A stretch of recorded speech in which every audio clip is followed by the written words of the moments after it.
बिहार नवोदय परीक्षा 2024 आप लोग का जो एग्ज़ाम 12 जनवरी को होने वाला है, उसके लिए इम्पोर्टेंट क्वेश्चन लेकर उपस्थित है। तो अब समय कम बचा हुआ है, आप लोग जितना प्रैक्टिस सेट हो सके उसको बना सकते हैं। तो उसी के क्रम में आज आप लोग के बीच मैथ का क्वेश्चन देने जा रहे हैं। आप लोग ये ट्रिक ज़रूर अपनाइएगा।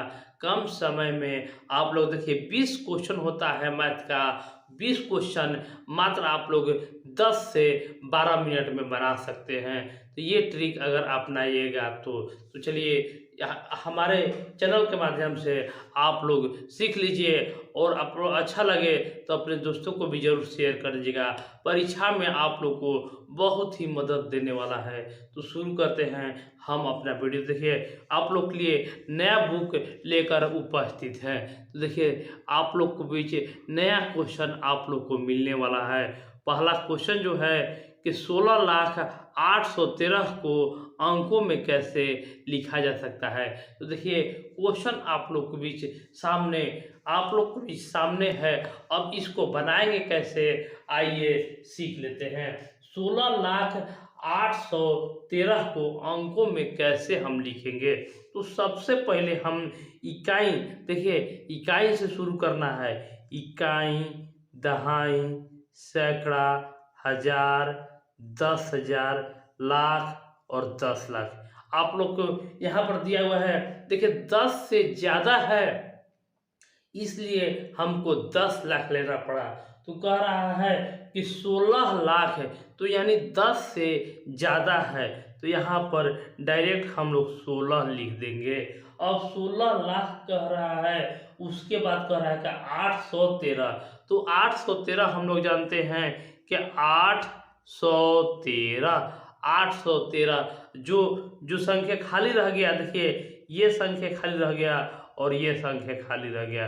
तो देखिए 813 जो होगा ये हम लोग लिख लिए कि 16,813 को कैसे लिख सकते हैं। आप लोग देख सकते हैं, ये आप लोग आंसर भी मिलाते चलिएगा कि ऑप्शन सी में देखिए ये मौजूद है 16,813।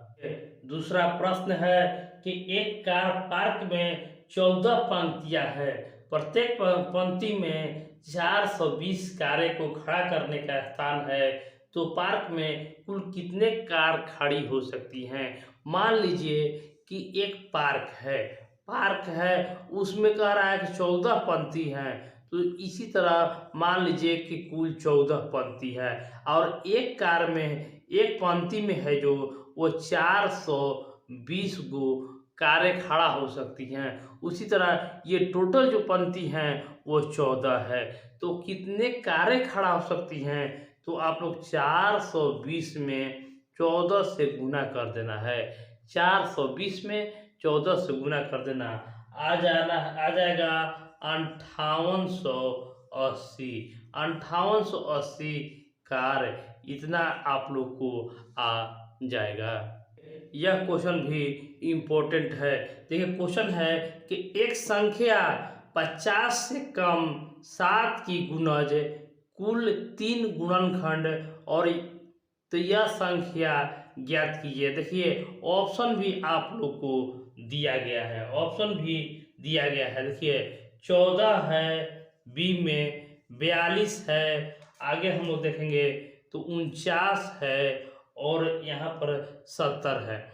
तो कैसे हम इसको बनाएंगे। तो सबसे पहले कहेंगे कि एक संख्या आपको निकालना है। तो देखिए यही 14, 42, 49 और 70 में से हमको संख्या निकालना है, जिसमें कह रहा है कि 7 से कम होनी चाहिए।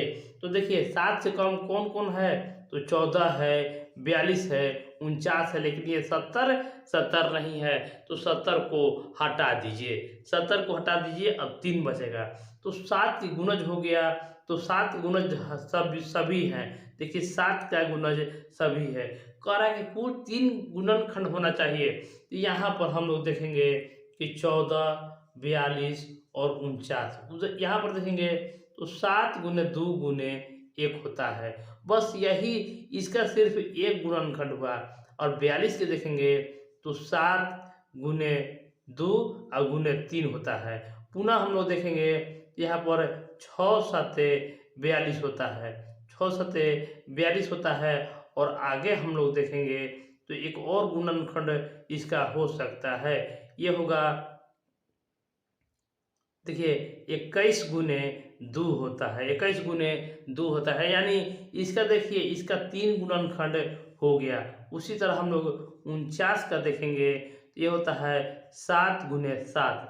अब देखेंगे यहाँ पर और कोई हो सकता है तो नहीं, तो देखिए इसका 3 गुणनखंड हो जाता है, ये 7 के गुणज भी है, 50 से कम है, तो इसका आंसर जो हो जाएगा वो 42 हो जाएगा। तो इस तरीका से आप लोग को आंसर करना है। ये अगला प्रश्न है कि 61 बटा इकाई दहाई सैकड़ा हजार 10,000, 61 बटा 10,000 को दशमलव में लिखें। तो देखिए दशमलव में आप लोग कैसे लिखिएगा कि आप लोग को समय बचे। तो सबसे पहले आप लोग देख लीजिए, तो यहाँ पर 2 अंक है, सबसे पहले 2 अंक है और नीचे कितना है 1 2 3 4 5। तो सबसे पहले आप लोग को बताने के लिए यहाँ पर 5 शून्य हम रख देते हैं, 4 हो गया और 5 हो गया। और जो देखिए ऊपर वाला जो होगा वो इसको नीचे लिख दीजिए, ऊपर वाला जो है उसको नीचे लिख दीजिए। उसके बाद जहाँ 1 है, तो देखिए 1 कहाँ है, तो 1 है यहाँ पर, तो 1 है यहाँ पर, तो यहाँ पर 1 ना लिखकर यहाँ पर आप लोग दशमलव लगा दीजिए। इसके स्थान पर दशमलव होगा, 1 के स्थान पर दशमलव हो जाएगा। उसके बाद जो शून्य शून्य है या दशमलव का पहले एक शून्य लगा दीजिएगा तो और आप लोग को अच्छा लगेगा, लेकिन आंसर यही हो जाएगा 0.0061, यही आप लोग का उत्तर हो जाएगा। इस तरीका से आप लोग को बनाना है, अपने परीक्षा में पूर्ण अंक लाना है। अगला क्वेश्चन लेकर हम लोग उपस्थित हैं कि प्रीति ने अपने बाग का चित्रण 11:55 AM पर शुरू किया और 12:05 PM पर पूरा कर दिया, तो चित्र बनाने में उसे कितना समय लगा। देखिए इसको बिना पेन उठाए आप लोग कैसे बना सकते हैं। तो शुरू कब किया ये आप लोग को देखना है कि 11:55 AM में शुरू किया है और 12:05 PM में समाप्त कर दिया है। तो सबसे पहले आप लोग अगर घड़ी जानते हैं तो घड़ी यहाँ पर बना लीजिए। देखिए यहाँ पर 11 होता है और यहाँ पर 12 होता है, यहाँ पर 1 होता है, तो 11 को ही 55 कहा जाता है, 11 को ही 55 कहा जाता है। तो 11:55, तो देखिए यहाँ से आप लोग को शुरू हुआ है और यहाँ देखिए 12:05, तो यहाँ से यहाँ के बीच की दूरी कह रहा है। तो देखिए 11 बजे दोपहर हो रहा है, फिर 12, तो देखिए यहाँ से यहाँ आने में उसको 5 मिनट लगा और यहाँ से यहाँ आने में फिर पूरा 5 मिनट, तो 5 मिनट और प्लस 5 मिनट हो गया 10 मिनट। 10 मिनट में वह चित्र को बना लेगा।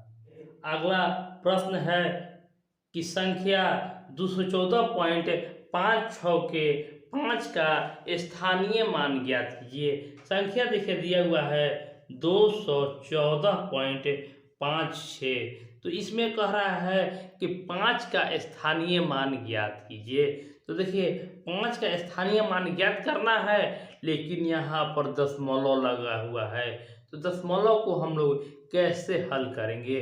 तो यहाँ पर देखिए 5 का स्थानीय मान निकालने के लिए 5 को लिख दीजिए और दशमलव के लिए नीचे 10 लिख दीजिए। देखिए इसके बाद कितने संख्या है, तो 1 संख्या है, तो 1 से हम लोग भाग दे देंगे, तो ये हो जाएगा आप लोग को 5 के 10वां भाग। नेक्स्ट क्वेश्चन है कि चॉकलेट के 2 ब्रांड 10 व 12 की पैकिंग में उपलब्ध है। यदि मुझे दोनों को एक समान संख्या में चॉकलेट लेनी हो तो प्रत्येक ब्रांड में कम से कम कितना पैक खरीदना चाहिए।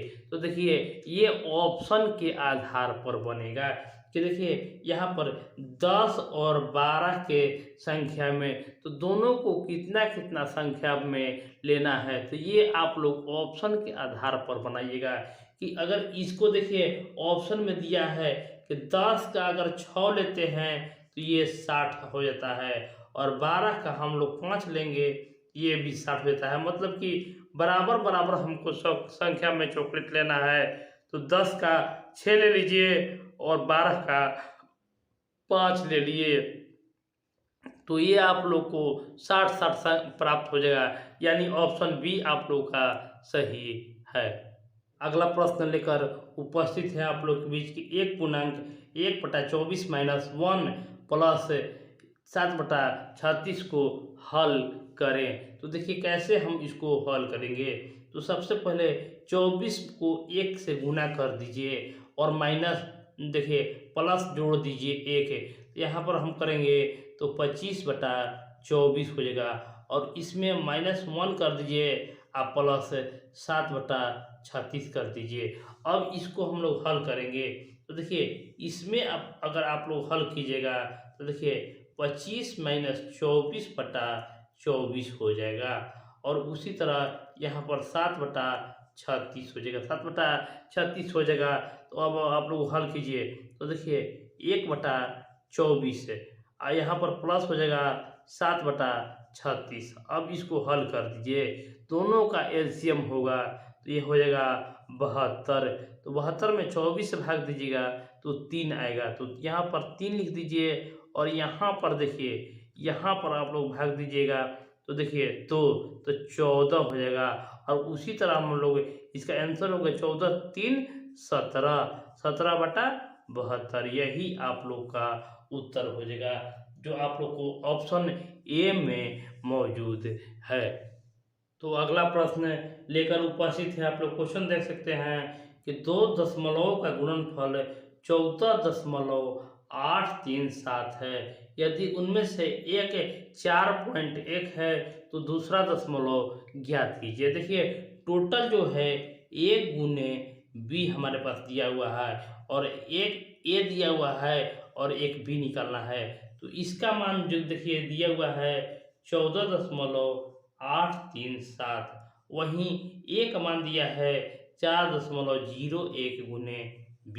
तो देखिए हम लोग b अब निकाल सकते हैं, 14.837 बटा में 4.01। अगर इसको आप लोग हल कीजिएगा तो इसका आंसर हो जाएगा 3.7। देखिए कितना आसानी से आप लोग इस ट्रिक के मदद से निकाल सकते हैं। अगला प्रश्न आप लोग के बीच है कि पैटर्न का अध्ययन करके अगला पद बताइए।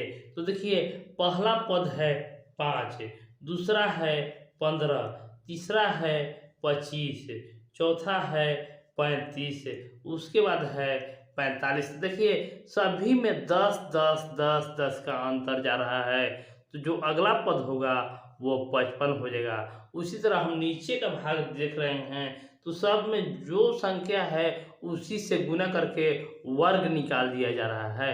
तो 55 का भी हम लोग वर्ग निकाल देंगे, तो 55 से 25 हो जाएगा। अब 5 में 1 जोड़ दीजिए और गुना कर दीजिए 30। तो देखिए ये जो जिसमें ऑप्शन में है उसको आप लोग को सही टिक मार लेना है। तो देखिए यही ऑप्शन सी में आप लोग का है, तो इसको आप लोग जरूर टिक मार लीजिएगा। तो मिलते हैं अगले वीडियो में, तब तक के लिए धन्यवाद, नमस्कार। और इस वीडियो को ज़्यादा से ज़्यादा लोगों तक जरूर शेयर कर दीजिएगा, ताकि इसी तरह का वीडियो और आप लोग को मिले। धन्यवाद।